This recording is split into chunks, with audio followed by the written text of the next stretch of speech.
오직 너 하나님의 사람아, 이것들을 피하고 의와 경건과 믿음과 사랑과 인내와 온유를 따르며 믿음의 선한 싸움을 싸우라.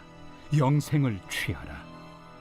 이를 위하여 내가 부르심을 받았고 많은 증인 앞에서 선한 증언을 하였도다. 만물을 살게 하신 하나님 앞과 본디오 빌라도를 향하여 선한 증언을 하신 그리스도 예수 앞에서 내가 너를 명하노니, 우리 주 예수 그리스도께서 나타나실 때까지 흠도 없고 책망받을 것도 없이 이 명령을 지키라. 기약이 이르면 하나님이 그의 나타나심을 보이시리니, 하나님은 복되시고 유일하신 주권자이시며 만왕의 왕이시며 만주의 주시요, 오직 그에게만 죽지 아니함이 있고 가까이 가지 못할 빛에 거하시고 어떤 사람도 보지 못하였고 또 볼 수 없는 이시니 그에게 존귀와 영원한 권능을 돌릴지어다. 아멘.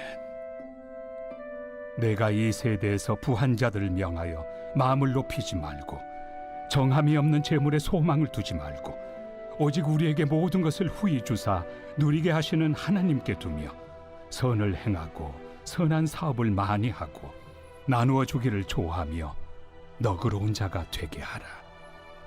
이것이 장래의 자기를 위하여 좋은 터를 쌓아 참된 생명을 취하는 것이니라. 디모데야, 망령되고 헛된 말과 거짓된 지식의 반론을 피함으로 내게 부탁한 것을 지키라. 이것을 따르는 사람들이 있어 믿음에서 벗어났느니라. 은혜가 너희와 함께 있을지어다. 할렐루야. 오늘도 행복한 아침 묵상으로 함께하는 모든 성도님들을 진심으로 환영하고 축복합니다. 오늘 하루도 우리의 삶의 방향을 바꾸어 하나님이 원하시고 바라시는 그 믿음의 삶을 살아가시기를 예수님의 이름으로 축복합니다. 우리가 운전을 하다 보면 속도보다 방향이 얼마나 중요한지 알게 됩니다. 며칠 전에 교회로 오는 길에 교통사고가 난 것을 보았습니다. 그 장면을 보며 이런 생각이 들었습니다. 서로 앞서가려는 마음이 결국 사고를 만들었구나 싶었습니다. 속도보다 중요한 것은 방향입니다. 아무리 빠르게 달려도 잘못된 방향이라면 목적지에 제대로 도달할 수가 없습니다. 우리 인생도 마찬가지입니다. 우리의 삶의 방향이 어디를 향하고 있는가, 그 마음의 방향이 어디를 향하고 있는가는 굉장히 중요합니다. 오늘 바울은 디모데에게 돈을 사랑하고 세상의 것을 쫓는 삶을 피하라 라고 말합니다. 하지만 단순히 하지 말라고 말하는 것이 아니라 그 마음의 방향을 다시 하나님께로 돌리라고 권면합니다. 바울은 6장 앞부분에서 거짓 교사들이 돈을 이득의 수단으로 생각하는 모습과 그리고 돈을 사랑함이 일만하게 뿌린 것에 대해서 강조했습니다. 돈을 쫓고 세상의 욕망을 쫓았던 그들은 결국 믿음에서 떠나게 되었고 많은 근심으로 자신을 찔렀습니다. 그런데 이어지는 오늘 본문에서 바울은 디모데에게 이렇게 말합니다. 11절입니다. 오직 너 하나님의 사람아, 이것들을 피하고 의와 경건과 믿음과 사랑과 인내와 온유를 따르며. 아멘. 바울의 명령은 이것은 단순한 도덕적 명령이 아닙니다. 디모데의 마음의 방향, 이 삶의 중심을 바꾸라는 것입니다. 그래서 앞서 말한 피할 것들을 피하고 의와 경건과 믿음과 사랑과 인내와 온유를 따르라고 말합니다. 그리고 이어서 12절에 이렇게 말합니다. 믿음의 선한 싸움을 싸우라. 영생을 취하라. 이를 위하여 내가 부르심을 받았고 많은 증인 앞에서 선한 증언을 하였도다. 아멘. 우리가 싸워야 할 대상은 눈에 보이는 사람이 아닙니다. 바로 불신앙과 세속적인 욕망입니다. 이 싸움은 단 하루로 끝나지 않습니다. 매일매일 반복되는 영적 전투입니다. 믿음의 선한 싸움을 끝까지 싸우기 위해 필요한 것은 삶의 방향을 매일매일 바로잡는 것입니다. 그 마음의 중심이 하나님을 향하고 있는가, 아니면 세상을 향하고 있는가 묻고 있습니다. 그리고 바울은 디모데에게 20절에 또 이렇게 말합니다. 디모데야, 망령되고 헛된 말과 거짓된 지식의 반론을 피함으로 내게 부탁한 것을 지키라. 아멘. 신앙은 단지 어떤 행동을 하는 것이 아니라 삶의 방향을 날마다 하나님께로 향하기를 설정하는 것입니다. 그래서 우리는 우리의 삶의 방향, 즉 마음의 방향을 바꿔야 합니다.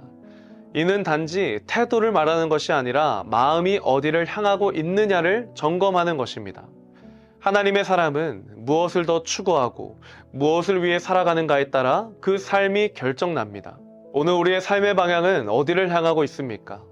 하나님의 말씀보다 내가 가진 지식과 경험과 전통이 전부인 것처럼 의지하고 있지는 않으십니까? 또 하나님의 뜻보다 나의 계획과 나의 생각을 더 신뢰하고 있지는 않으십니까? 그런데 이 싸움은 단 한 번의 싸움으로 끝나지 않습니다. 바울은 디모데에게 끝까지 믿음의 싸움을 싸워 나갈 것을 말합니다. 우리의 삶의 자리에서, 매일의 삶 속에서 우리의 마음의 중심을 점검하고 하나님께 중심을 내어드리는 이 반복적인 싸움을 해야 합니다. 구원을 얻었다고 영생을 얻은 우리라고 끝이 아닙니다. 믿음의 삶은 계속해서 나의 옛 가치들과 나의 옛 속성들과 싸워 나가야 합니다. 때로는 매일같이 믿음의 삶을 살아가는 것, 나의 옛 가치와 옛 속성과 이 습관들과 싸우는 것이 지칠지도 모릅니다. 또 힘이 들지도 모릅니다. 하지만 우리의 싸움은 결코 혼자가 아닙니다. 그리스도께서 인간의 몸을 입고 이 땅에 오심으로 우리에게 본이 되어 주셨고 승리를 주신 그 주님과 함께 우리는 싸우고 있는 것입니다. 사랑하는 성도님들, 오늘 우리가 하루를 시작하며 붙들어야 할 한 가지는 이것입니다. 나는 지금 무엇을 향해 살아가고 있는가? 돈이 나쁜 것은 아닙니다. 성공도 필요합니다. 건강도 필수입니다. 그러나 그것이 우리의 삶의 목적이자 방향이 되어버릴 때 우리는 그 방향을 잃고 표류하게 되어버립니다. 그것이 우리의 전부가 되어서는 안 된다는 것입니다. 우리의 삶의 방향이 날마다 하나님을 향하기를 소망하며 이 믿음의 선한 싸움을 싸워 나아가실 때 하나님은 우리에게 그 싸울 힘과 능력과 은혜를 더하시는 줄 믿습니다. 오늘 하루 내 마음의 나침반이 어디를 가리키고 있는지를 점검해 보시기를 바랍니다. 그리고 잘못된 방향으로 나아가고 있다면 믿음의 방향으로 다시 맞추시길 바랍니다. 조정하시길 바랍니다. 믿음의 싸움은 결국 방향의 싸움입니다. 오늘 하루도 우리에게 날마다 찾아오는 그 믿음의 싸움 속에서 승리하시고 또 우리에게 맡겨주신 삶을 통해서 하나님의 영광을 위해 살아가는 복된 하루 되시기를 예수님의 이름으로 축복합니다. 함께 기도하겠습니다. 사랑의 하나님 감사합니다. 오늘 말씀을 통해서 우리의 인생의 방향을 매일매일 주님께로 바꾸기를 소망합니다. 말씀을 통해서 우리의 삶의 기준을 바꾸며 나아가게 하시고 하나님의 뜻에 따라 나의 삶의 방향을 결정하며 살아가는 복된 하루 되는 우리 모든 성도님들의 삶이 될 수 있도록 주님 함께하여 주시옵소서. 감사드리며 예수님의 이름으로 기도드립니다. 아멘. 누구나 무거운 짐을 지고 가는 길 아무도 끝을 알 수 없네. 사랑의 노래는 점점 희미해지고 내일의 두려움 넘치지만 나는 오늘도 가네. 사랑의 주님이 사랑의 주님이 나를 부르신 그 길 나의 힘으로 갈 수 없네. 믿음의 길 위에 주가 예비하시니 십자가 사랑 의지하여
사랑의 주님이